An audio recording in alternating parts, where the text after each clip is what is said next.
ओम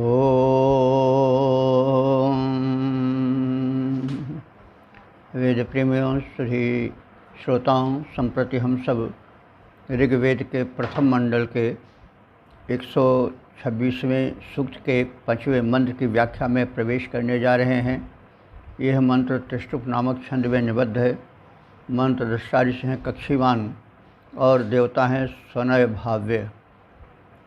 मंत्र का शीर्षक है शरीर रथ पर आरूढ़ साधक ब्रह्मांड व्यापी ऊर्जा को ग्रहण करे। तो ऊर्जा वो पूरे ब्रह्मांड में, पूरे अंतरिक्ष में व्याप्त है।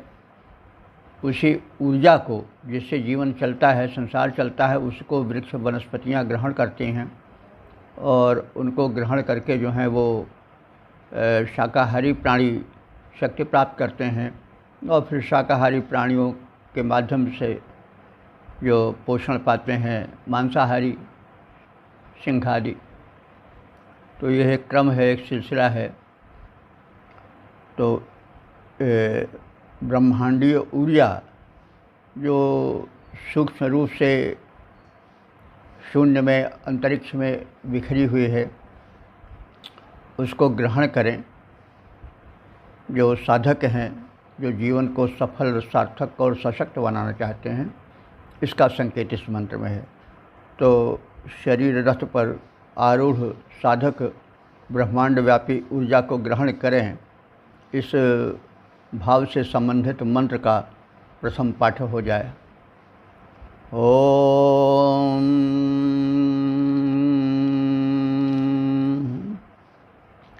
पूर्वा मनु प्रयतिमा ददेवस्त्रीन युक्ता अष्टावरिधायसो गाः सुबन्धवो ये विश्वा इव पुरा अनस्वन्तः श्रव ऐषन्त पज्राः। शब्दार्थ आज से परिचय प्राप्त करें। स्वनय भाव्य देवता हैं इस मंत्र के। उनका कथन है कि, और कथन का आचरणीय निर्देश है।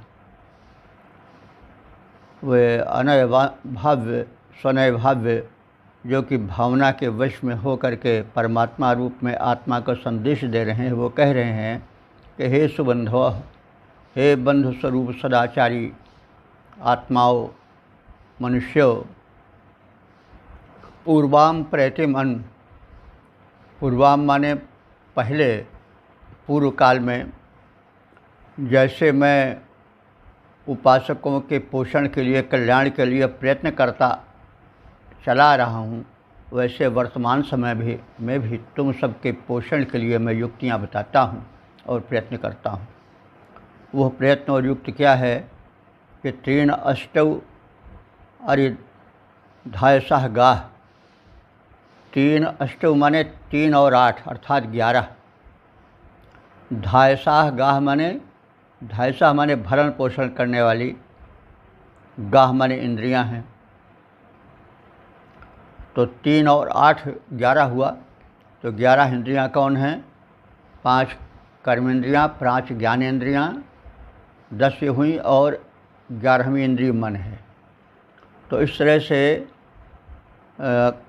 10 सब मिला करके कर्मेंद्रियां और ज्ञानेंद्रियां और एक मन, इन 11 इंद्रियों के माध्यम से तुम जो हो वो पोषक गाह, पोषक माने पोषण प्रदान करने वाली, गाह, गाह का मतलब कई होता है।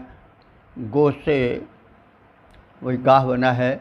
तो गो माने गाय भी होता है, गो माने इंद्रिय भी होता है, गो माने किरण भी होता है। तो यहाँ पर जो 11 इंद्रियां हैं गाह, और दूसरा गाह माने किरण, तो ऊर्जा की किरणें।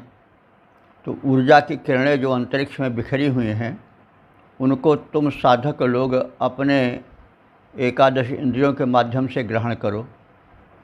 और मैं वह आददे, तुम्हारे लिए मैंने उनको विकीर्ण किया है, तुम्हारे लिए मैंने प्रदान किया है कि तुम उनको ग्रहण करो।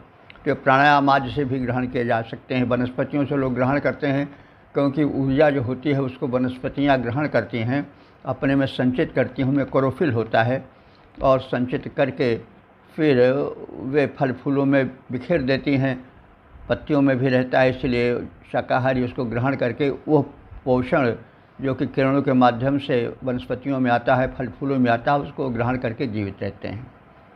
और उसको एक संकेत यह भी है कि प्राणायाम के द्वारा, साधना के द्वारा उन ऊर्जाओं को जो वायु में बिखरी हुई वायुमंडल में व्याप्त हैं उनको ग्रहण करके एक यौगिक विधि से पोषण हेतु शरीर के प्राप्त किया जा सकता है। योगी लोग उसे ग्रहण करके सशक्त बनते थे और सहस्रों वर्ष तक का जीवन व्यतीत करते थे। तो मतलब यह सब है रहस्य। तो इन रहस्यों से भरे वेद मंत्र हैं। तो ऋषि कह रहा है कि जो पोषण की किरणें, ऊर्जा की किरणें ब्रह्मांड में अथवा अंतरिक्ष में व्याप्त हैं, उनको तुम अपने 11 इंद्रियों से ग्रहण करो, उनका शोषण करो और उससे अपना पोषण करो। यह तात्पर्य है। तो ये विश्वाह यो आह, और जो तुम्हारी शक्तियाँ, तुम्हारा जो शक्ति धाराओं को ग्रहण करने का क्रम है, ये सब सहयोगी जीवन पर निर्भर करता है। जीवन में सहयोग न हुआ, परस्पर खींचतान रही, तो भी मनुष्य उसी में लगा रहेगा, फिर वो साधना में कब ध्यान देगा। तो इसलिए कहा जा रहा है कि तुम लोग जो मनुष्य हो और समुन्नत के कांक्षी हो, वो विश्वाह माने उन मनुष्यों की तरह जो कि एक ही घर में रहते हैं और सहयोग पूर्वक संगठित भाव से रहते हैं, उन्हीं की भांति अपना जीवन व्यतीत करो और परस्पर सहयोगी बने रहो। और इस प्रकार से पज्राह कहते हैं हृष्टपुष्ट, श्रवः कहते हैं अन्न को भी और श्रवः कहते हैं यश को भी। तो पोषणप्रद अन्न को अपने पुरुषार्थ से प्राप्त करो और फिर यश को भी प्राप्त करो। यही जीवन का लक्ष्य है कि मनुष्य पोषण के पदार्थ प्राप्त करे, चिरंजीव रहे, स्वस्थ रहे और फिर यश को प्राप्त करे। तो वही संदेश है कि हे सदाचारी बंधुओं, तुम्हारे लिए हमने 3 और 8 की अर्थात 11 की संख्या वाले अर्थात 10 इंद्रियों और 11वें मन को दिया है, प्रदान किया है। और निर्देश दे रहा हूँ कि उनके द्वारा तुम पोषण ऊर्जाओं को, जो कि ब्रह्मांडीय शक्ति धाराओं के रूप में अंतरिक्ष में विस्तृत हैं, फैली हुई हैं, उनको तुम ग्रहण करो। मैंने उन्हें तुम्हारे हित के लिए प्रदान किया है।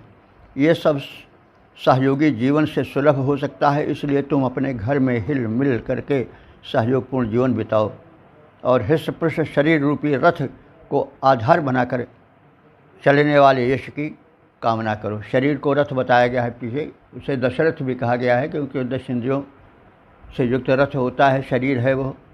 तो इस प्रकार से अपने शरीर रूपी रथ पर आरूढ़ हो के तुम चैतन्य आत्माओं जो हो कल्याण करो, यश प्राप्त करो, धन प्राप्त करो, वैभव प्राप्त करो। तो ऐसा संदेश है इसमें। अब इसके पद्य रूपांतरण पर दृष्टि डालें। मन सहित 11 इंद्रियां इस देह रथ पर कर सवारी। मन सहित 11 इंद्रियां इस देह रथ पर कर सवारी। ब्रह्मांड व्यापी शक्तियों को ग्रहण करके हों सुखारी। मित्र भावापन्न हों, सहयोग ये करती रहें, मिलकर परस्पर ये सभी नित्य प्रगति डग भरती रहें। हृष्ट पृष्ठ शरीर में ये प्राण ऊर्जस्वल बने, यश की करें शुभ कामना, जीवन सुखी और सफल बने। इस प्रकार से मनुष्य आचरण करेगा वेद मंत्र में कथित संदेशों के अनुसार, तो उसका जीवन सफल होगा, सुखी होगा, सार्थक होगा और मानव जीवन संपूर्णता में एक आदर्श बनेगा। तो इस प्रकार से हमने इस मंत्र की व्याख्या सुनी। अब हम आगे के मंत्र की व्याख्या में प्रवेश करेंगे। ओम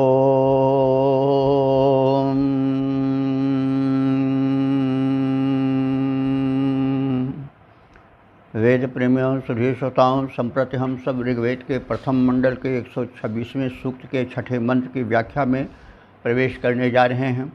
यह मंत्र अनुष्टुप नामक छंद में निबद्ध है।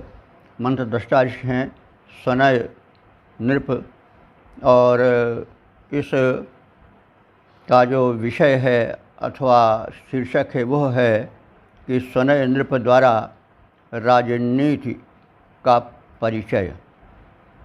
तो नीति के बिना जीवन व्यर्थ होता है।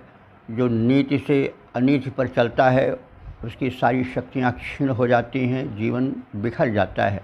इसलिए आवश्यक है कि जो शासक स्थान पर हो अथवा जो परमात्मा को संचालित करने, जो परमात्मा रूप में आत्मा को संचालित कर रहा है, वो शिक्षाएं दे। आत्मा में भाव उठते रहते हैं। आत्मा सदैव सच की ओर जीव को प्रेरित करती रहती है। जीव न सुने, उसको उपेक्षा करे, यह बात अलग है। अन्यथा समय समय पर जो है वह भावनाएं उठा करती हैं कल्याण की। तो अब हम संबंधित विषय के भाव के मंत्र का प्रथम पाठ करें। ओम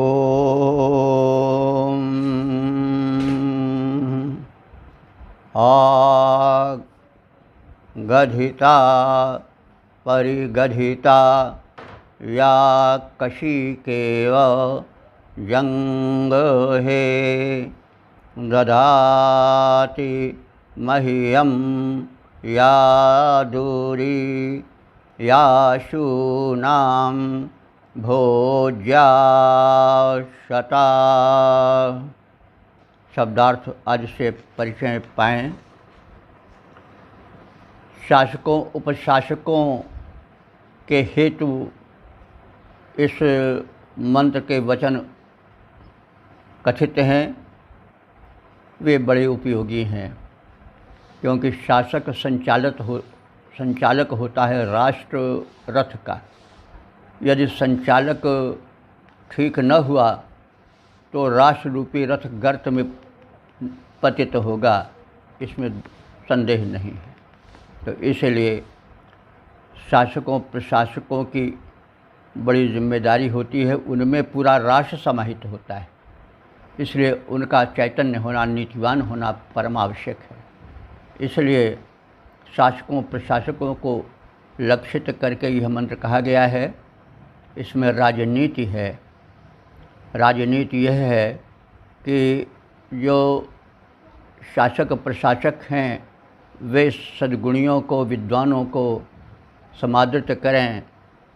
जो शुभकर्मी हैं उनको पुरस्कृत कर आगे बढ़ावें, तभी तो सत्कर्म आगे बढ़ेगा। तभी लोग प्रभावित होकर अनुशासन में रहेंगे। और जो दुष्कर्मी हैं उनको दंडित किया जाए। जब दुष्कर्मी दंडित नहीं होंगे तो परिणाम क्या होगा? विनाश होगा। समाज में अव्यवस्था और विशृंखलता फैलेगी, जैसे बहुत कुछ आज हो रहा है।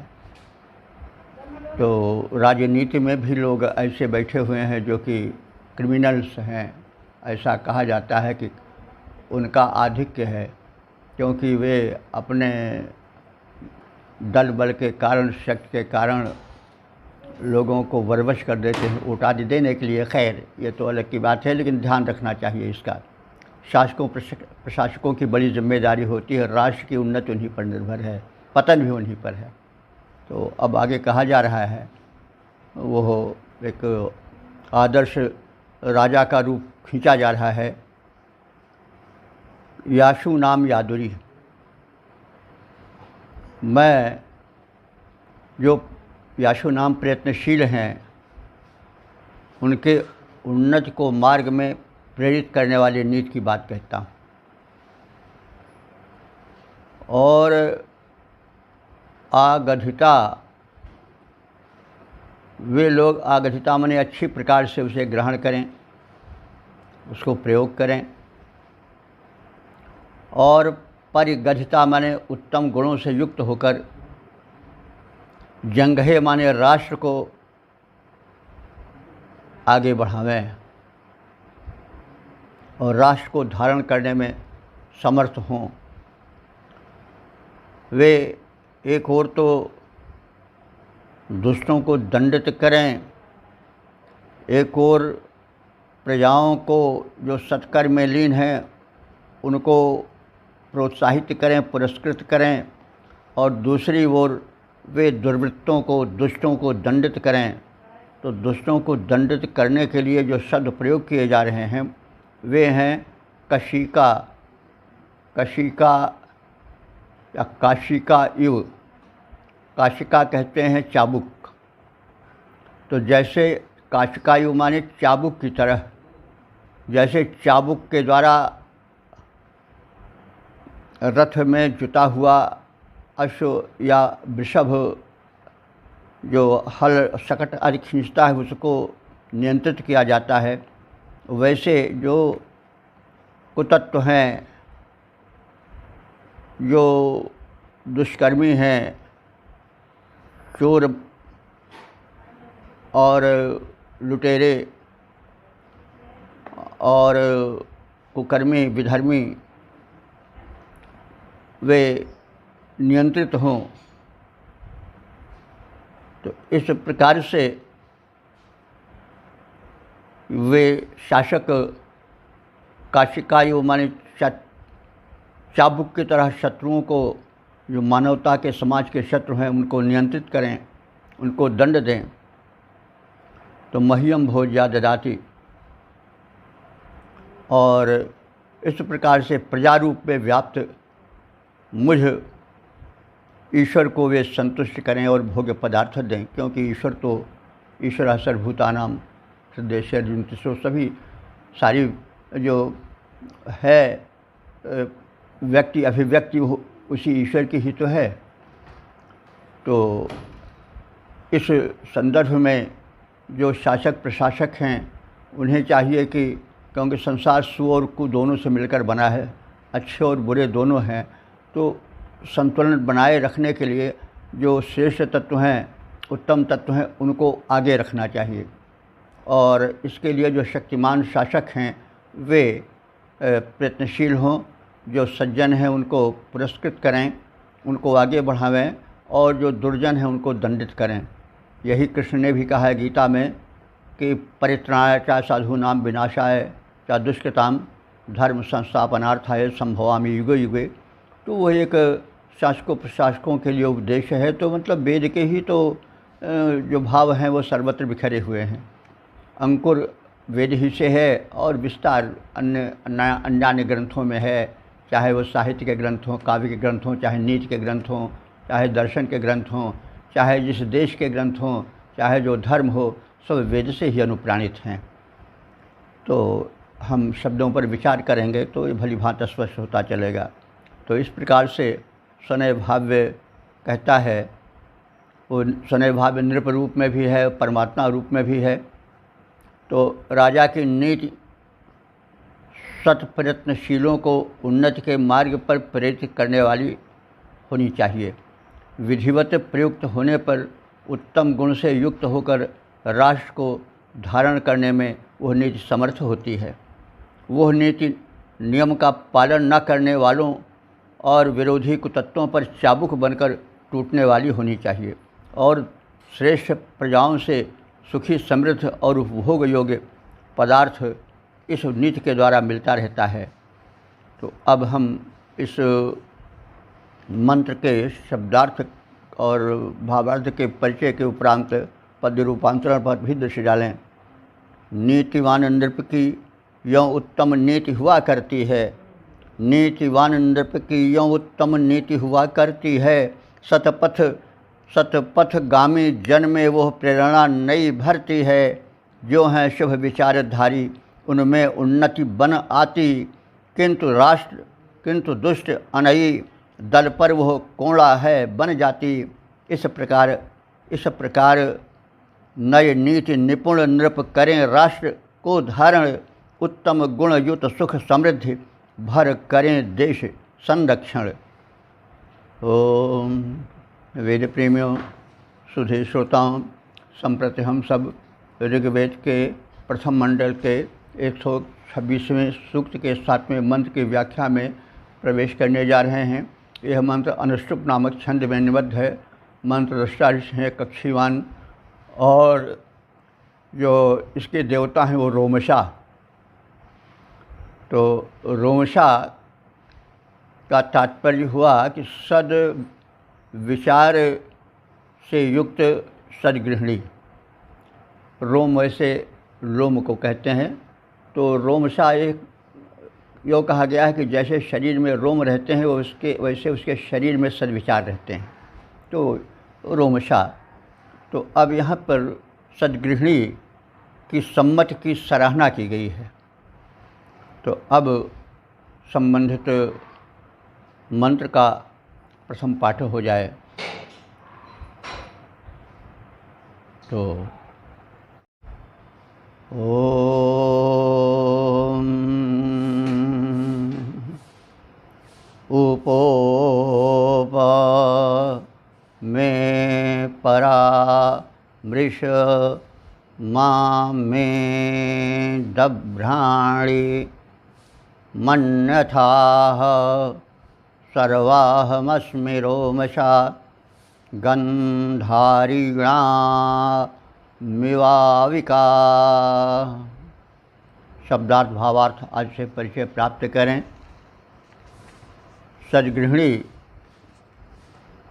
का निवेदन है पति से कि हे पतिदेव, मैं उपपरामर्श, मेरे पास आकर मेरी सलाह परामर्श लीजिए। मैं दभ्राणि मामन्य था, मैं माने मेरे, दभ्राणि माने कृत्यों को, मंत्रणाओं को, मामन्यथा माने अन्यथा अथवा छोटा ना समझें। मैं बहुत से विचारों की पुंज रूप हूँ, और उसके लिए उपमा दी जा रही है कि गंधारिणाम अविका इव। गंधारिणाम माने गांधार देश में उत्पन्न होने वाली अविका। अवि कहते हैं भेड़ को। तो गांधार देश में उत्पन्न होने वाली भेड़ के इव माने समान मुझ में विचार हैं। तो इसमें मतलब क्या हुआ कि गांधार देश की भेड़ का उपमा क्यों दिया गया। गांधार देश की जो भेड़ होती है उसके रोम बहुत होते हैं और बड़े उपयोगी और बड़े कोमल और बड़े शोभन होते हैं। कामायनी में आप लोग जानते हैं कि स्थान पर लिखा हुआ श्रद्धा के रूप वर्णन में कि उसने गांधार देश के मेषों यानी भेड़ों के रोम का वस्त्र पहन रखा था जो बड़ा सुशोभन लग रहा था। नील गांधार देश के रोम वाले मेषों के चर्म ढक रहे थे, उसका वपकांत बन रहा था वो कोमल वर्म। तो श्रद्धा का शरीर जो था वो गांधार देश के भेड़ों के रोम से निर्मित था। तो गांधार देश के नील रोम वाले मेषों के चर्म ढक रहे थे, उसका वपकांत बन रहा था वह कोमल वर्म। उसके शरीर को वर्म की तरह माने कवच की तरह रक्षा कर रहा था। तो इस प्रकार से मतलब गांधार देश के भेड़ की उपमा क्यों दी गई कि जैसे गांधार देश के भेड़ के जो रोम हैं वो बड़े सघन होते हैं, बड़े पर्याप्त होते हैं और लच्छेदार होते हैं, साथ साथ वो बड़े उपयोगी होते हैं। तो इसीलिए कहा गया है, ऋषि कह रहा है कि वो पत्नी कह रही है कि मैं और मेरी सलाहें गांधार देश के भेड़ों के रोम से बने वस्त्र की भांति उपयोगी हैं और बहुसंख्यक हैं। वे रोम से काफ़ी आच्छादित रहती हैं, सघन रोमावली उनमें होती है, बड़ी ही सुशोभन और बड़ी ही दर्शनीय और बड़ी ही उपयोगी होती है। तो वही वो कह रही कि मैं सघन रोम सुशोभन रोम वाली गांधार देश की भेड़ के समान मति वाली हूँ, यानी मेरी बुद्धि में सुशोभन अनेक सत शिक्षाएँ भरी हुई हैं। तो पत्नी जीवन में चाहती है कि पति उसकी सलाहें ले और उससे वह जीवन यात्रा को सुलभ बनाए। तो हे पतिदेव, मेरे पास आकर मेरी सलाहें लो, मेरी उपयोगिता की उपेक्षा मत करो, मेरे कृत्यों को छोटा मत समझो। गांधार देश की भेड़ के समान मैं सर्वथा रोमावृता हूँ। मेरे सलाहें बहुसंख्यका हैं और बड़ी उपयोगी और सुशोभन हैं। तात्पर्य यह है कि मैं प्रौढ़ बुद्धि संपन्ना हूँ। तो यहाँ पर भाई ये समझना चाहिए कि ऋषि ने नारी को महान बताया है और नारी को महिमा मंडित किया है। तो नारी शक्ति है, इसमें दो मत नहीं, लेकिन शक्ति दो प्रकार की होती है।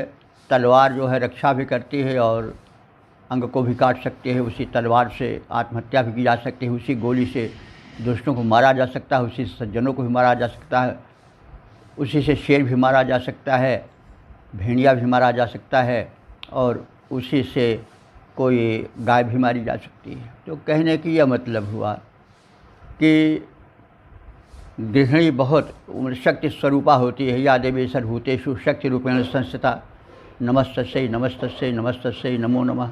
तो वो तो शक्ति रूपा है, नारी शक्ति रूपा है। लेकिन शक्ति जो है अगर विकृत हो गई तो विनाश भी करती है। इस विषय में नारियों की महिमा को महिमा मंडित तो किया ही गया है। साथ साथ ही यह भी सावधानी है कि जो नारी हो, जो स्त्री हो, जो गृहिणी हो, वो सद्गृहिणी हो। अगर गृहिणी सद्गृहिणी नहीं हो तो ग्रहणी बन जाती है।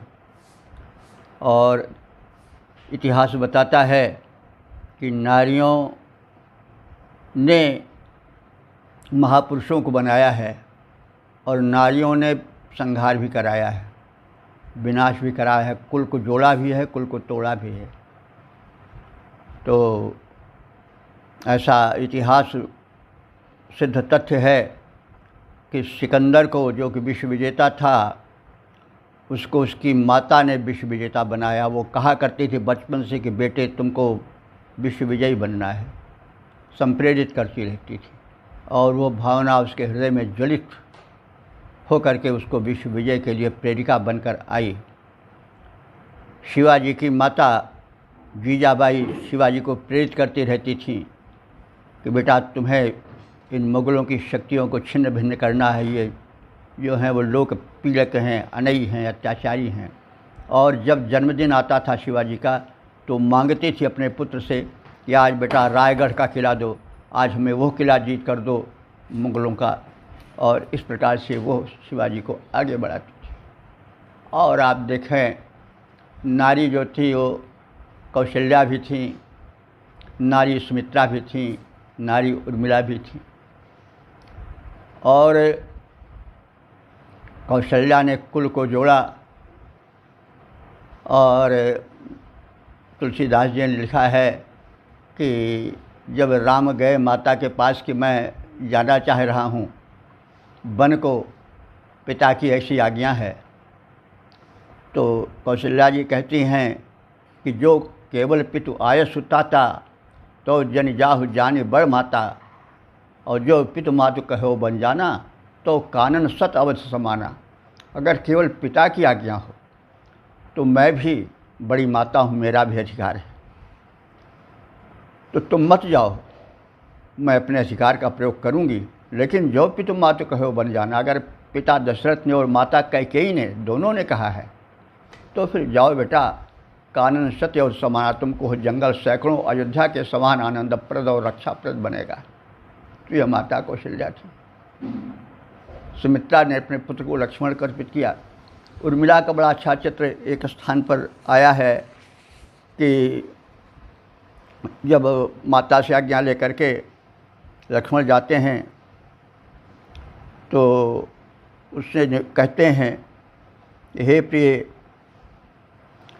मैं उर्मिला मिला और विदा करो, आज्ञा ले आया माता से, मेरा जीवन रह सके नहीं क्षण भर भी बिछुड़ कर भ्राता से।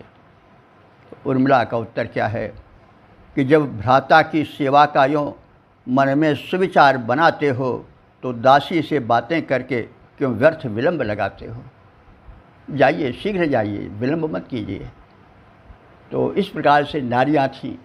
राजपूतों की नारियों के विषय में कहा गया है कि जब राजपूत कोई किसी कारण से घर भाग कर आते थे तो पता चलता था तो वो किवाड़ा बंद कर लेती थी कि युद्ध से भगोड़ों के लिए इस छत्राणी के घर में उसके कपाट में तुम्हें प्रवेश करने की अनुज्ञा मैं नहीं दे सकती।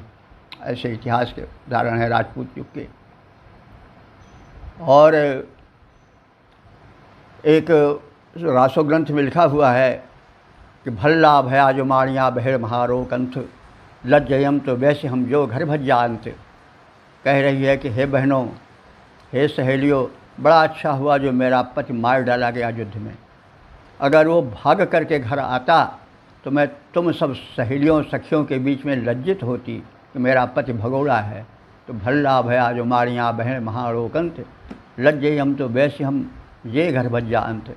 तो आप सब जानते हैं कि नारी कौशल्या, सुमित्रा, उर्मिला भी थी, और नारी जो थी वो कुबड़ी, जो कुबड़ी प्रसिद्ध है मंथरा, वो भी नारी ही थी, और कैकेयी भी नारी ही थी, और जो है उधर मंदोदरी नारी थी। तो इधर जो है वह कुल नाशिनी भ्रातृ घातिनी निश्चर कुल की कलंक नारी थी। वो शूर्पणखा भी तो नारी ही थी जिसने कि लंका को नाश करा दिया अपने कामुक वासना के वशीभूत हो करके। तो नारियां बड़ी ही ऊंची होती हैं, ये पुरुषों को बनाती हैं, देशों को बनाती हैं, और यही महाभारत भी करा देती हैं। इसलिए सद्गृहिणी की प्रशंसा है। वेद ने नारियों को सम्मान दिया है, लेकिन सावधान भी किया है कि वो सद्गृहिणी हो, वह मंथरा न हो, वह जो है वह शूर्पणखा न हो। तो इस प्रकार से सद्गृहिणी की प्रशंसा करके यह सावधान भी किया गया है कि पुरुषों को चाहिए विवेक का प्रयोग करें।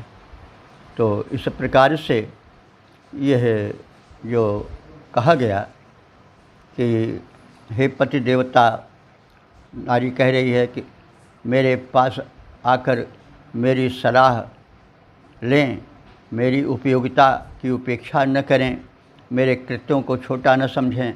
गांधार देश की भेड़ के समान मैं सर्वथा रोमावृत हूँ, अनेक सन्मतियों से युक्त हूँ, जो कि बड़ी ही सुशोभन और बड़ी ही कल्याणकारी सुरक्षाप्रद हैं। तात्पर्य यह है कि मैं प्रौढ़ बुद्धिमान संपन्ना हूँ, आपका कल्याण ही करूँगी। तो अब इसका पद्य रूपांतरण भी देख लें।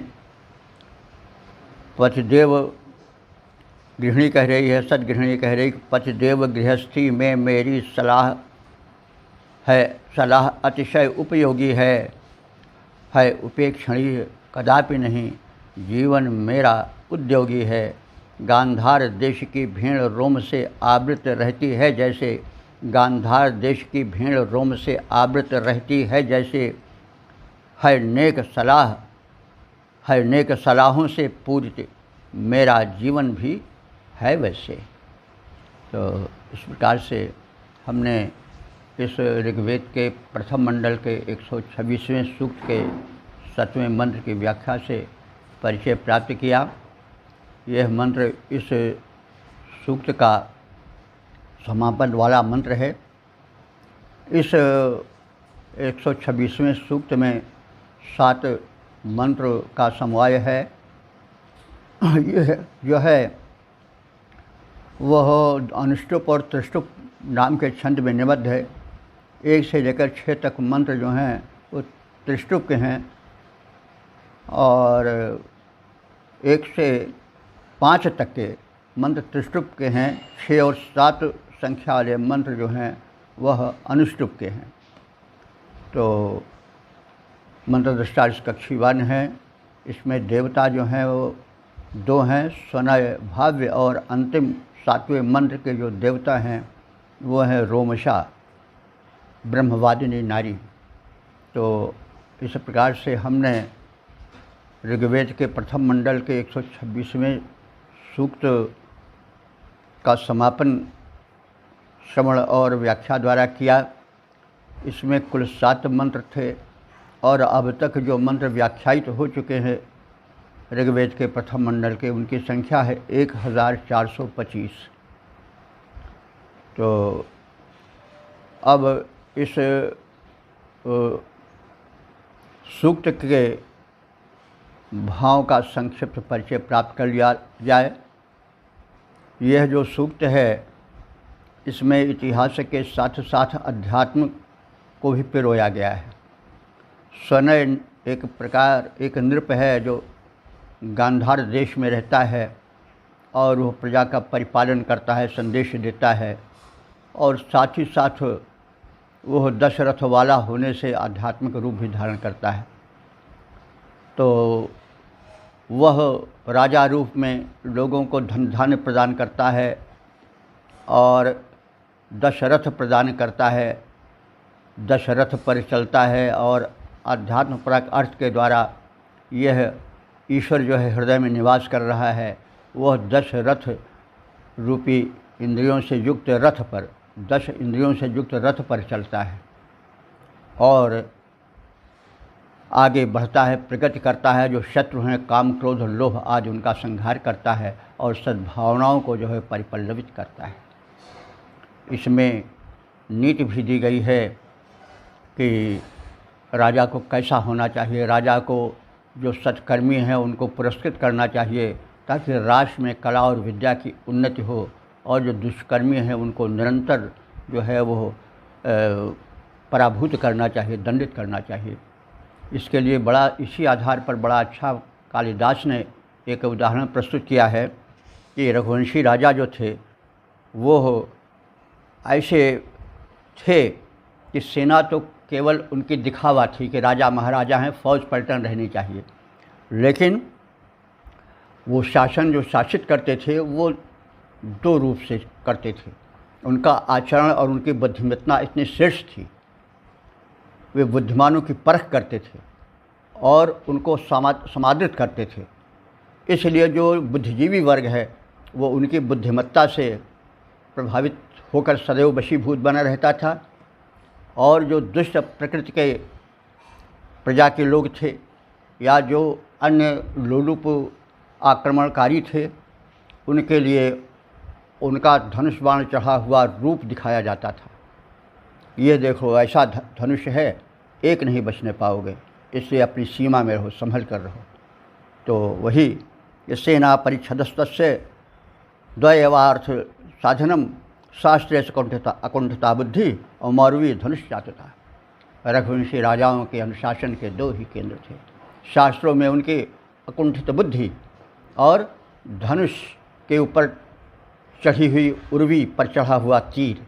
यह चित्र चारों ओर टंगा रहता था कि देख लो, इस ओर तो दान है, इस ओर सत व्यक्तियों को आगे बढ़ने का सुगम पथ है, तो दूसरी ओर दंडों के लिए, दुष्टों के लिए यह धनुष है जिसके मार से कोई बच नहीं सकता है। यह जो सूक्त है वो लोक परलोक, लौकिक पारलौकिक, भौतिक और आध्यात्मिक आशयों को समेटे हुए है। अध्यात्म की व्याख्या में कुछ अटपटापन या कुछ समझने में गहनता अवश्य आ जाती है। ऐसे चाहे हिंदी के हों चाहे किसी भाषा के हों, जब रहस्यवाद से परिपूरित हो जाते हैं तो उनकी अभिव्यक्ति में थोड़ी जटिलता आ जाती है। इसलिए मंत्र में कुछ भाषाजन्य जहाँ तहाँ दुरूहता आ गई है, लेकिन अर्थ उसका बड़ा ही मनोहर है और सुंदर सुखद धारा की तरह जो पाषाणों को तोड़कर बहती है उसी की भांति बड़ी सुशोभन उपयोगी और शीतल है।